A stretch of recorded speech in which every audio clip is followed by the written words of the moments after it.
Hola, ¿qué tal? ¿Cómo estáis? ¿Cómo va todo? Bienvenidos de nuevo a mi canal de YouTube. Lo primero quería aprovechar para daros las gracias a los nuevos suscriptores al canal, que ya, bueno, poco a poco vamos incrementando los suscriptores. Del último vídeo a este, pues ha habido movimiento, que eso, como os dije, no va a ser un factor que voy a estar mirando, es indicador que voy a estar mirando, pero al final, bueno, pues el hecho de que haya gente que se va suscribiendo, pues va haciendo que el canal también se mueva y, bueno, pues os lo agradezco. Segundo, dar las gracias a esas personas que me estáis dando feedback, que me estáis preguntando a ver cuándo sale el siguiente vídeo, que al final eso, pues bueno, a mí también me hace querer generar más contenido, me hace generar, pues aportaros cosas, así que también por esa parte muchas gracias.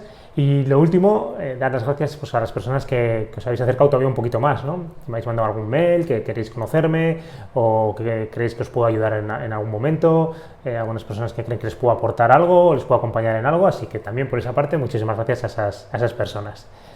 Y os quería contar una pequeña anécdota, que es lo bonito de esta aventura que me está pasando, y es que si recordáis el primer vídeo que colgué, que no era precisamente el que estaba previsto para el canal de YouTube, que era una recomendación de lecturas que estaba pensado un poco más a nivel de Instagram, de LinkedIn, pero que fue un poco el detonante de montar el canal de YouTube, pues la persona que escribió el libro, Carlos Bernabé, me escribió un correo, bueno, pues agradeciéndome que le había llegado el vídeo y que agradeciéndome pues el comentario, y la verdad es que poco agradecimiento tengo que darle yo, sino más al contrario, ¿no? Primero por la lectura, que aprendí un montón leyendo su libro, y segundo porque fue, como decía, un poco el comienzo de esta nueva aventura en YouTube. Así que todo esto está generando pues, esas nuevas sinergias, esas redes, esos networkings nuevos, que al final es un poco el objetivo de todo esto, ¿no? Y sobre todo disfrutar este camino.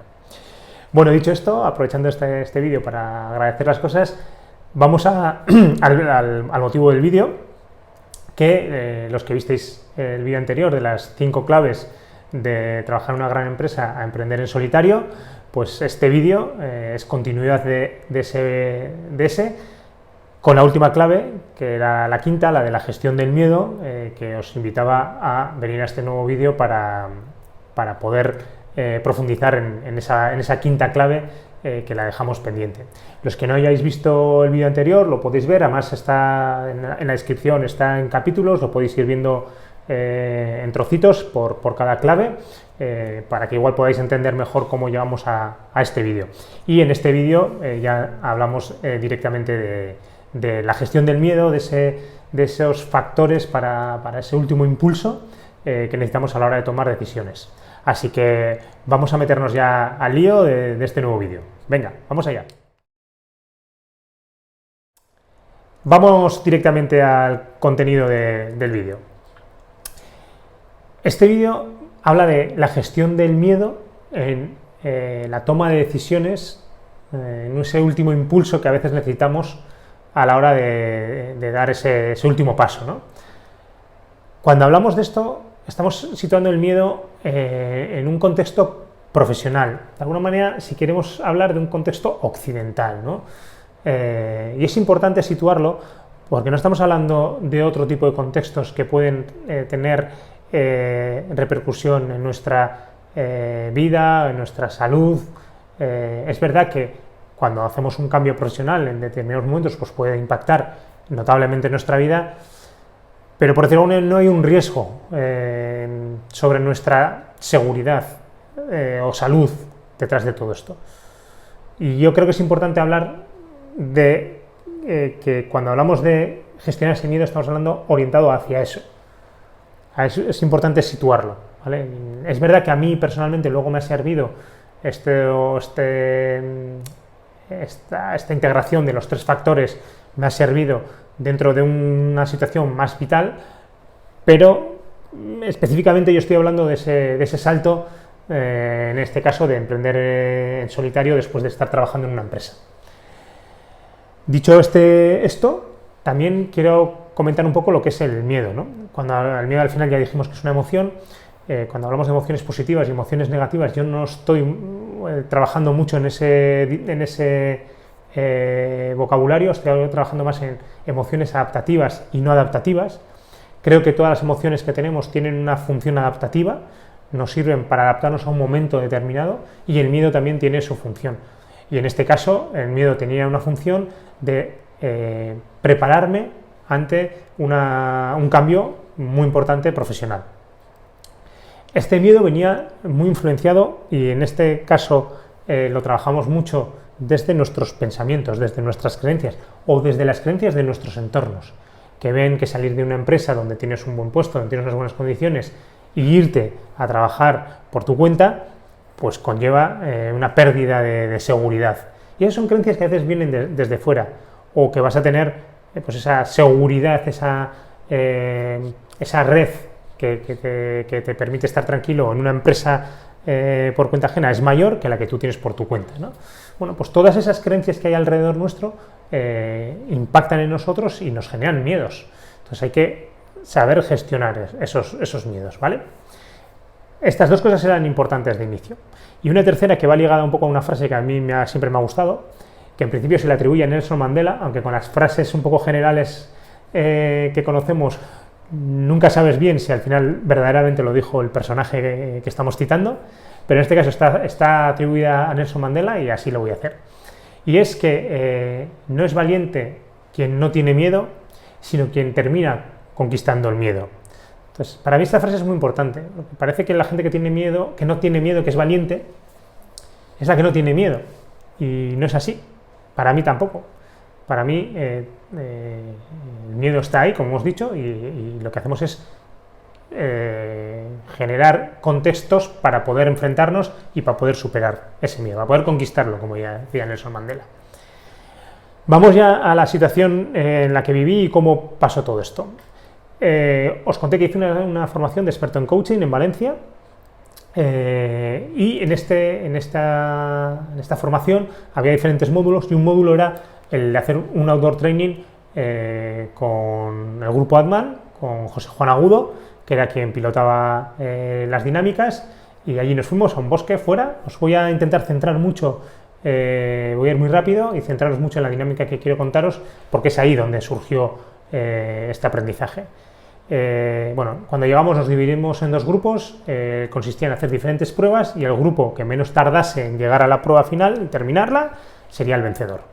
En ese contexto hicimos pruebas de lanzarnos en tirolina, teníamos que dar unos huevos que no se rompiesen, por otro lado luego había un puente tibetano que había que superarlo con determinados factores, luego había un tiro con arco, que la puntuación te daba un tiempo, un tema de liderazgo a ciegas, y bueno, al final llegamos a la última prueba, que era subirse a un árbol, pasar unas plataformas y de la última, que era la más elevada, tirarnos, que podéis ver ahí la foto cómo era. Es verdad que esta foto no hace no es real sobre la altura que había, pero bueno, por lo menos para que sepáis que esa foto es la verdadera, donde hicimos la prueba. Entonces, como podéis ver en esa foto, hay una serie de plataformas en las que va subiendo, y al final hay un último árbol con una altura de la que había que saltar. Yo no soy muy amigo de las alturas. Cuando llegué allí y vi la altura y vi que, bueno, dije, no es tan alto el árbol, no parece tan alto, pero luego cuando ya llegué a la prueba y llegué ahí, ya cuando empecé a subir dije, aquí se ve más alto de lo que parecía desde abajo. Y además, bueno, llego a la última plataforma y oigo, ¡loco! ¿A dónde vas? Y era que yo no me había atado bien el arnés, no había hecho bien el nudo y estaba mal atado, con lo que esa mayor altura que yo veía, más el arnés más atado, que además cuando llegué no saltabas con una cuerda en las manos, sino que saltabas con una cuerda atada, saltabas al vacío y luego la cuerda te sostenía. Pues todo aquello hizo que yo llegué a un momento y me bloqueé, me tocaba saltar y me bloqueé. Entonces, en ese momento de bloqueo, de miedo, tuve un punto de consciencia. Y fueron varios temas seguidos que me hicieron tener esa consciencia. El primero fue el ¿para qué? ¿Qué estás haciendo aquí, Gorka? ¿Y para qué has venido hasta aquí? Y para mí el motivo de allí era formarme para poder dedicarme luego a esto, el tema del coaching. Y claro, si yo no saltaba, no era capaz de vencer ese miedo, ¿cómo iba luego a acompañar yo a otras personas a poder tomar esa serie de decisiones? Entonces, ya el para qué aquel me reforzó. Dije, madre mía, o sea, si has venido a esto tienes que hacerlo, porque tu motivación es mayor que el salto, es mayor que ese miedo. La segunda fue que me conectó con una experiencia que yo tenía de pequeño, o más pequeño, que era que yo vivo aquí cerca, en San Sebastián, cerca de una playa, que hay un muro y que nosotros solíamos saltar del muro al mar cuando había marea alta. Y en aquellos momentos también tenía miedo a ese salto, pero conseguí saltar. Y el tercero, que estaba en un equipo y que ese equipo estaba esperando que yo saltara porque yo era el último, penúltimo, creo que era no sé si era el penúltimo, el último en saltar, y el tiempo paraba de contar cuando saltase el último y el último se desatase. Entonces también estaba perjudicando un poco a mi equipo si no daba el salto. Bueno, total que al final salté, conseguí superar ese miedo con esas cosas conscientes que me aparecieron en ese momento. Y bueno, luego ya terminamos de hacer el ejercicio, comimos y nos juntamos todos en el grupo para poder compartir las experiencias de ese día. Y yo en el grupo compartí lo que me había pasado en el árbol, lo que había vivido, ese momento de vulnerabilidad que había tenido, y lo compartí en el grupo. Y José Juan Agudo, que era, como os decía, el dinamizador, lo recogió muy bien porque le sonaba bastante conocido y compartió conmigo y con todos nosotros esa teoría del último impulso y los 3 factores que nos llevan a dar ese impulso. Y ahora entramos ya a analizarlos uno a uno, esos 3 factores. Vamos a por ellos. Entramos ya en los 3 factores que determinan ese último impulso. Como os comentaba, terminamos la dinámica que os he explicado, nos juntamos en grupo y yo comparto mis sensaciones en el árbol y José Juan Agudo, que era el dinamizador, me coge mi vulnerabilidad y comparte la teoría del último impulso y los 3 factores que nos ayudan a dar ese paso, que además están muy ligados a mí de manera inconsciente a lo que yo había vivido.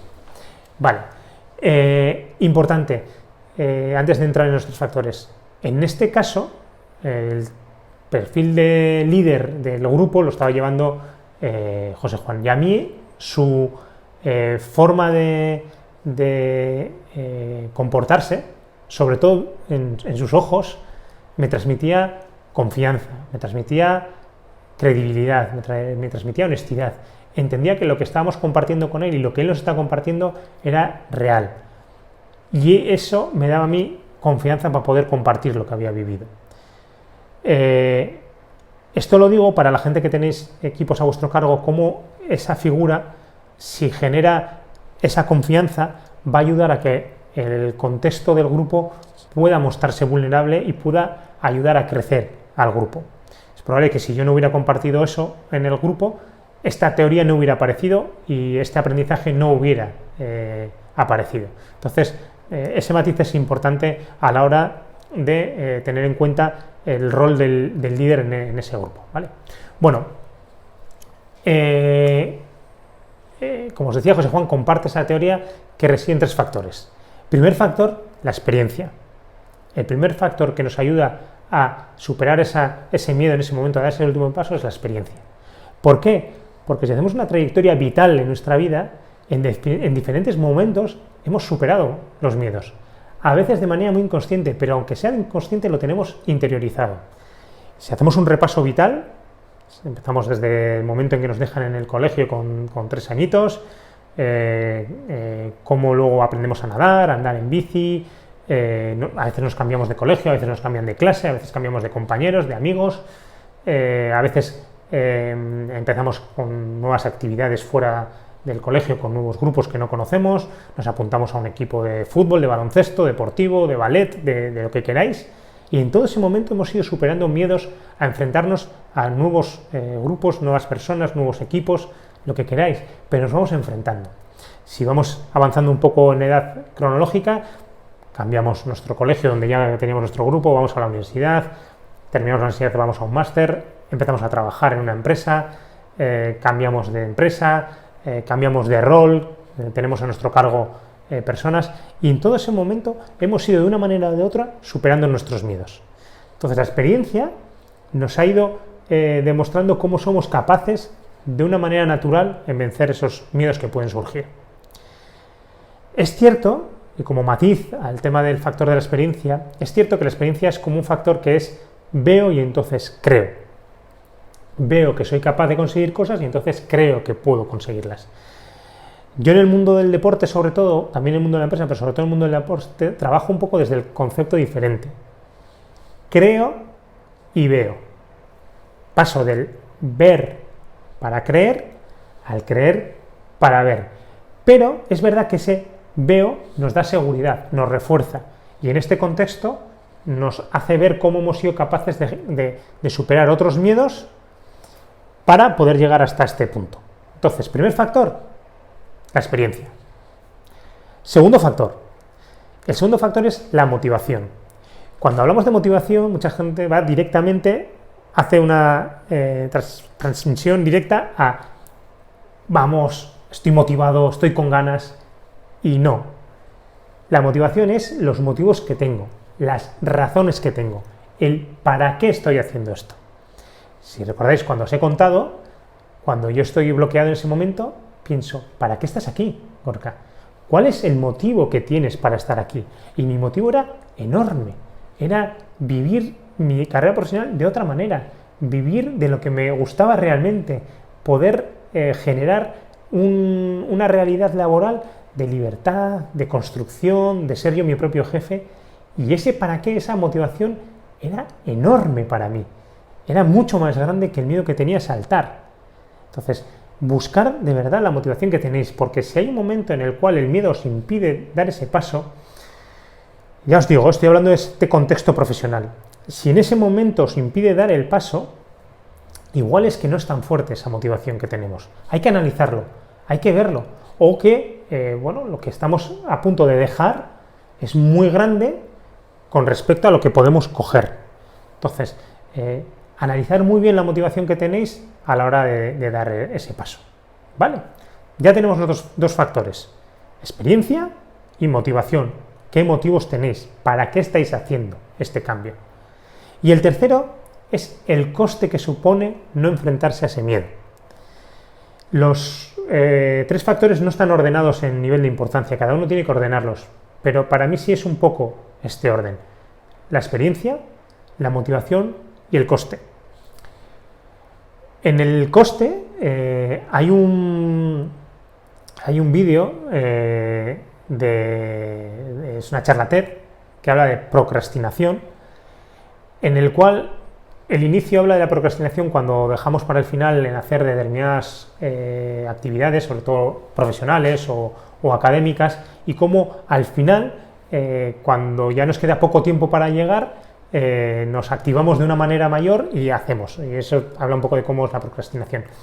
Pero luego, en la segunda parte del vídeo, habla un poco de la procrastinación en metas o en objetivos vitales. Y está un poco ligado a esto. Cuando os dejaré la referencia del TED en la descripción del vídeo para que podáis verlo. Cuando nos ponemos metas vitales, objetivos vitales, muchas veces no hay un deadline por detrás.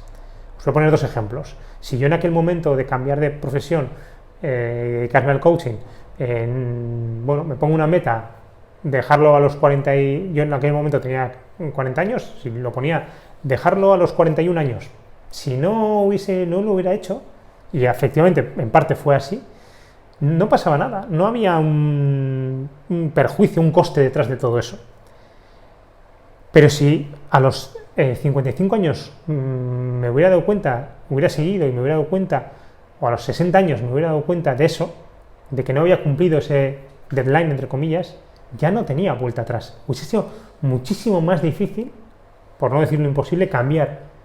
No digo imposible, porque puede haber gente que con 60 años todavía esté haciendo esos cambios profesionales, pero hubiese sido más complicado el poder hacer ese cambio. Ya hubiese ido a un punto en el que el punto de no retorno hubiese sido muy, muy grande. Voy a poner un ejemplo más simple en el día a día.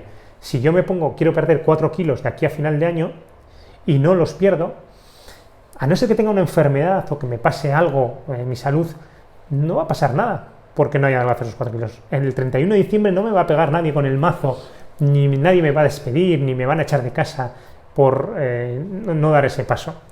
Entonces nos ponemos metas vitales que con un deadline, pero que si no lo cumplimos no pasa nada.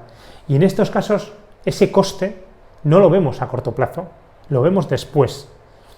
Para mí, sin embargo, si no hubiera cumplido esa meta que me había puesto, y yo decía, yo no me quiero despertar con 45 años sin haber probado esto. Ese deadline a mí me hubiera marcado. Es verdad que no nos marca, pero a mí me hubiera marcado. Entonces, el coste que tiene el no superar ese miedo y el no enfrentarte es inmenso.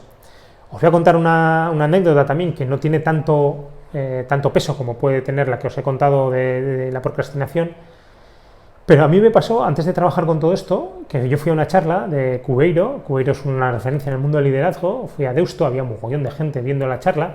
Era una charla sobre el liderazgo de Mourinho y Guardiola, y en la charla hubo una cosa que a mí no me cuadró, y quería hacer una pregunta al final y había un turno de preguntas. Bueno, pues mientras se acercaba ese turno de preguntas, yo ya estaba pensando en qué pasa si hago mala pregunta, me atasco, si no tiene sentido, si Cubeiro no le da ninguna importancia. Había gente de mi empresa en esa charla y qué van a pensar de mí. Bueno, pues aquello me arrastró durante muchísimo tiempo, lo tuve en la mochila metido. Y aquel momento de no haber superado ese miedo a hacer la pregunta, me di cuenta con esta teoría de los 3 factores cómo arrastramos el coste de no hacer de no enfrentarnos a ese miedo. Por lo tanto, aquí tenemos los 3 factores: experiencia, motivación, los motivos, y el tercero, el coste que supone no enfrentarte al miedo. Espero que estos 3 factores os puedan ser de ayuda en alguna situación que podáis estar gestionando. Estos son las experiencias que a mí me han servido y espero que para vosotros también puedan tener cierta utilidad. Y cualquier comentario, cualquier cosa que queráis compartir, tenéis los comentarios, tenéis mi contacto en diferentes plataformas, tanto en redes sociales como en mi correo, y podéis compartirlo. Y mientras tanto, bueno, pues cuidaros mucho, perseguir vuestros sueños, analizando bien, haciendo una buena red de contactos, pero que el miedo no os paralice en ese sentido, pudiendo afrontarlo como lo hemos visto en estos momentos. Así que muchas gracias por estar ahí, cuidaros mucho y un abrazo muy fuerte. Seguimos en contacto. A por el siguiente vídeo.